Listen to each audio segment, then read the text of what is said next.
ሰላም ውድ የሆናችሁ የቻናላችን ተከታታዮች፣ በዛሬው ቪዲዮ ዓለማችን ላይ አሉ የተባሉ ቅንጡ መኪናዎችን እናያለን።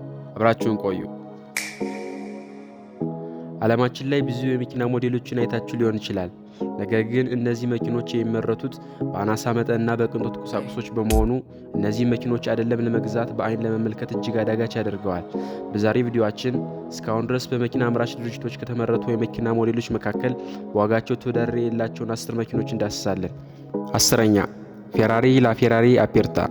ፌራሪ ላፌራሪ አፔርታ የተባለው የፌራሪ ኩባንያ የቅንጦት መኪና ሲሆን ይህ መኪና በጣሊያን ውስጥ በሚገኘው ማርኔሎ በተሰኘው የፌራሪ ድርጅት እንደ አውሮፓውያን አቆጣጠር 2016 ላይ ሞዴሉ መሰራት የተጀመረ ሲሆን 2017 መገባደጃ ላይ የመኪናው ውስጣዊና ውጫዊ ክፍል ተጨርሶ ለሕዝብ ይፋ ሆኗል። በጣሊያንኛ አፔርታ ማለት ክፍት ማለት ሲሆን የዚህ መኪና የላይኛው ክፍል መከፈት ስለሚችል ይህ ስም ሊሰጠው ችሏል። ፌራሪ 2 መቀመጫዎች ያሉት ሲሆን ይህ መኪና 963 የፈረስ ጉልበት እንዲሁም እስከ 350 ኪሎ ሜትር በሰዓት የመጓዝ አቅም ያሉት ሲሆን ከዚህም በተጨማሪ ይህ መኪና 100 ኪሎ ሜትር ፐር አወር ፍጥነት ለመድረስ 3 ሰከንድ ብቻ ይፈጅበታል። ይህ መኪና ጣሊያን ውስጥ ከሚመረቱ መኪናዎች ሁለተኛው ከዓለም ደግሞ 10ኛው ውዱ መኪና ሲሆን የዚህ መኪና አሁናዊ ዋጋ እስከ 2.2 ሚሊዮን የአሜሪካ ዶላር ወይም በኢትዮጵያ እስከ 330 ሚሊዮን ብር ሊያስወጣ የሚችል መኪና ነው። በዋናነት የፌራሪ መኪና በቀይ ቀለም ሞዴሉ የሚታወቅ ሲሆን በብዙ ከለር አማራጮች ይገኛል። በአጠቃላይ የዚህ መኪና ሞዴሎች 210 ብቻ የተመረቱ በመሆኑ በጣም ውድ እንዲሆን አድርጎታል።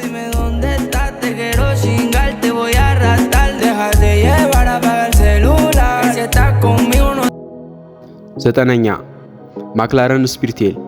ይህ መኪና ዓለም ላይ ካሉ በ9ኛ ደረጃ እንዲሁም ኢንግላንድ ውስጥ ከሚመረቱ የቅንጦት መኪናዎች ደግሞ 4ኛው ውዱ መኪና ሲሆን የማክላረን ኩባንያ ባለቤቶች መኪናቸው የረጅም መንገድ በፍጥነትና በቅንጦት እንዲያስኬዱ ታልመው በ2018 መኪናዎቹ መሰራት ተጀምረው ከ2 ዓመታት በኋላ ማለትም በ2020 ለሕዝብ የተለቀቁ መኪናዎች ናቸው።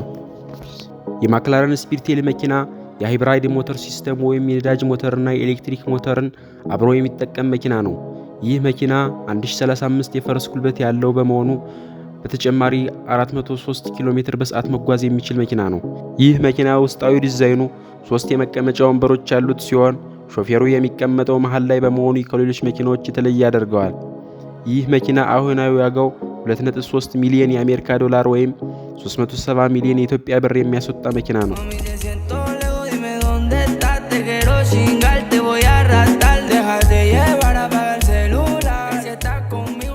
8ኛ አስቶን ማርቲን ቫልካይሪ። አሁንም ከኢንግላንድ ሳንወጣ በዋጋው 8ኛ የሆነውን አስቶን ማርቲን እናገኛለን። ይህ መኪና 1355 ኪሎ ግራም የሚመዝን መኪና ሲሆን ከመጓጓዣነት አገልግሎቱ ይልቅ የዘመኑ ልዩ ፈጠራዎችን ያካተተ ከመሆኑ በተጨማሪ በመኪና አፍቃሪያን ዘንድ የቅንጦትና የሀብት ምልክት ተደርጎ ይወሰዳል። ይህ መኪና 1160 የፈረስ ጉልበት ያለው እንዲሁም 6.5 ሊትር ነዳጅ መያዝ የሚችል ልዩ መኪና ነው። ይህ መኪና ከዜሮ ተነስቶ 100 ኪሎ ሜትር ፍጥነት ለመድረስ 2.5 ሰከንድ ብቻ ይወስድበታል። አሁናዊ ዋጋውም 3.2 ሚሊዮን የአሜሪካ ዶላር ወይም በኢትዮጵያ 370 ሚሊዮን ብር የሚያወጣ መኪና ነው።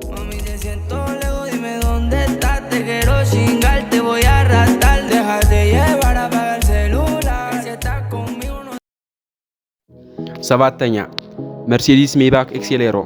ይህ መኪና በጀርመን ከሚታወቁ የመኪና ሞዴሎች የመጀመሪያውና ተወዳጁ ሲሆን መጀመሪያ ላይ ፉልዳ የተባለው ፍጥነትን መቋቋም የሚችል ጎማ አምራች ድርጅት የጎማ ጥንካሬውን ለመፈተሽ በ2004 ላይ የተነደፈ ሞዴል ቢሆንም ባልተጠበቀ መልኩ በሕዝብ እይታ ተወዳጅነትን ያገኘ ብርቅዬ መኪና ነው። የዚህ መኪና ሞዴል እስካሁን ድረስ 2005 ላይ የተሰራ አንድ ብቻ ሲሆን ዋጋው ወደ 8 ሚሊዮን የአሜሪካ ዶላር በኢትዮጵያ ደግሞ 1.3 ቢሊዮን ብር በላይ እንዲያስወጣ አድርጎታል። የዚህ ሞዴል ቁጥር 1 ብቻ መሆኑ በመኪና አፍቃሪያን ዘንድ ልዩ ትኩረትንና ተፈላጊነትን ሊያገኝ ይችላል።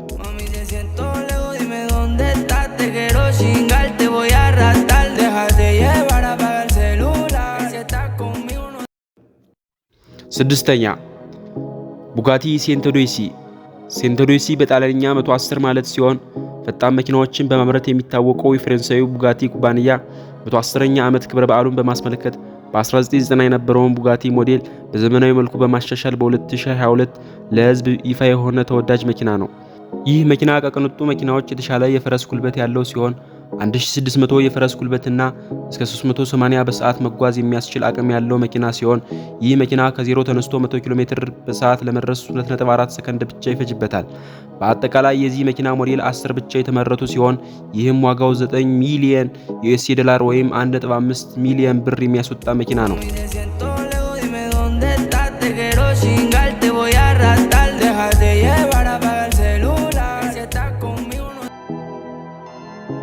አምስተኛ ኤስፒ አውቶሞቲቭ ቻዎስ በዓለም ላይ ከተሰሩት እጅግ ውድ የሃይፐር መኪናዎች ወይም የፈጣን መኪናዎች የመጀመሪያው ነው። በ2021 በግሪክ የሚገኘው ኤስፒ አውቶሞቲቭ በተባለ ኩባንያ መሰራት የተጀመረ ሲሆን ይህ መኪና በግሪክ የመኪና ኢንዱስትሪ ታሪክ ውስጥ ትልቅ ስም እንዲኖረው ታስቦ የተዘጋጀ ነው። ቻዎስ የሚለው ስም በእንግሊዝኛ ትርምስ ወይም ከፍተኛ ኃይል ማለት ሲሆን ይህ መኪና የተሰየመው ከፍተኛ ፍጥነትና ኃይል እንዳለው ለማሳየት ይህ ስያሜ ሊሰጠው ችሏል። ኤስፒ አውቶሞቲቭ ሁለት ሞዴሎች አሉት። የመጀመሪያው እርዝ ቨርዥን ሲባል ሁለተኛው ደግሞ ዜሮ ግራቪቲ ቨርዥን ተብሎ ይከፈላል። እርዝ ቨርዥን የምንለው 2048 የፈረስ ጉልበት እንዲሁም እስከ 500 ኪሎ ሜትር በሰዓት የመጓዝ ብቃት ያለው መኪና ነው። ይህ መኪና 100 ኪሎ ሜትር በአወር ፍጥነት ለመድረስ 1.9 ሰከንድ ብቻ የሚወስድበት መኪና ነው። ዋጋውም 6.4 ሚሊዮን የአሜሪካ ዶላር ወይም በኢትዮጵያ 1.1 ቢሊዮን ብር የሚያወጣ መኪና ሲሆን ሁለተኛው ሞዴል ማለትም ዜሮ ግራቪቲ ቨርዥን የተባለው መኪና ሞዴል ደግሞ 3065 የፈረስ ጉልበት ያለው ሲሆን ይህ ኃይልም ከተለያዩ የፎርሙላ መኪናዎች እጅግ የሚበልጥ ኃይል ያለው እንዲሁም በሰዓት ከ500 ኪሎ ሜትር በላይ የመጓዝ አቅም ያለው መኪና ነው። ይህ መኪና 100 ኪሎ ሜትር ፐር አወር ፍጥነት ለመድረስ 1.5 ሰከንድ ብቻ የሚፈጅበት ሲሆን ይህ ባህሪውም እስካሁን ከተመረቱት የቅንጦት መኪናዎች በፍጥነቱ እንዲሁም ባለው ኃይል ተወዳዳሪ የማይገለኝለት መኪና ነው።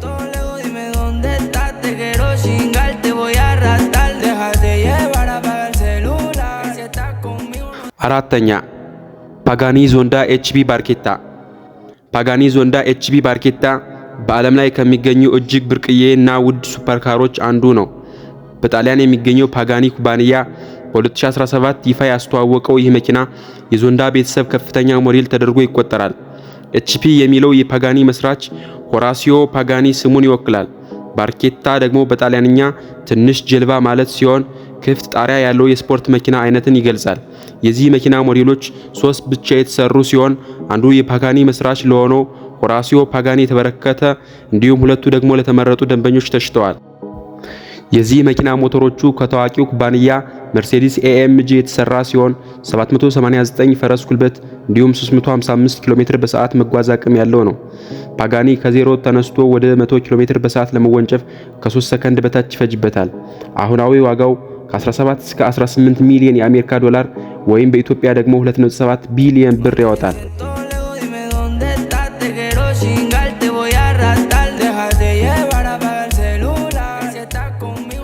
ሶስተኛ ቡጋቲ ላቮቼር ኖየር።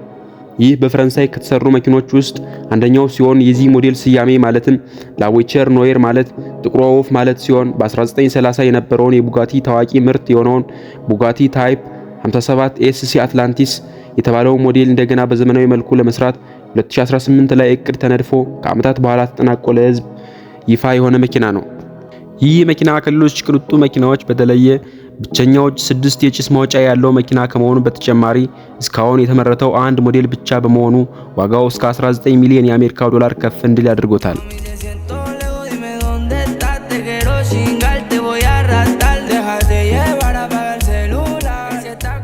ሁለተኛ ሮልስ ሮይስ ቦቴል።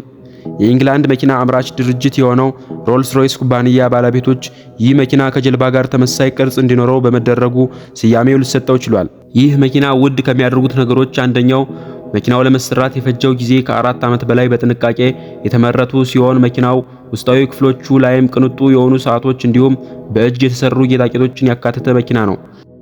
በአጠቃላይ 3 የሮልስ ሮይስ ቦቴል ሞዴሎች የተሰሩ ሲሆን ይህ መኪና አሁናዊ ዋጋው እስከ 28 ሚሊዮን የአሜሪካ ዶላር ወይም 4.3 ቢሊዮን ብር የሚያወጣ ነው።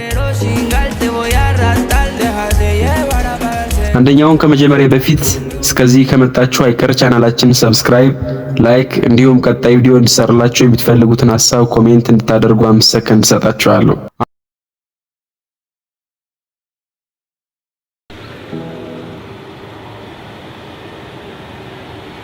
አንደኛ ሮልስ ሮይስ ላሮዝ ኖየር ግሮፕቴል ኢንግላንድ የሚገኘው ታዋቂ የሆነው የሮልስ ሮይስ ኩባንያ ሲሆን የዚህ መኪና ዋጋ ከ100 በላይ የቅንጦት ቤቶችን ማስገዛት የሚያስችል ገንዘብ ያለው ነው።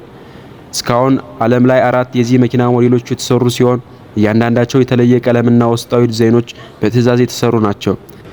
የዚህ መኪና ዋጋው ደግሞ ከ34 ሚሊዮን የአሜሪካ ዶላር በላይ ወይም 4.6 ቢሊዮን የኢትዮጵያ ብር በላይ በመሆን የዓለማችንን የውድ የመኪና ክብረ ወሰን የያዘ መኪና ነው። ከዚህም በላይ ዋጋ ያለው መኪና እስኪመጣ ድረስ ውድ ተመልካቾቻችን ሰላማችሁ ይብዛልን።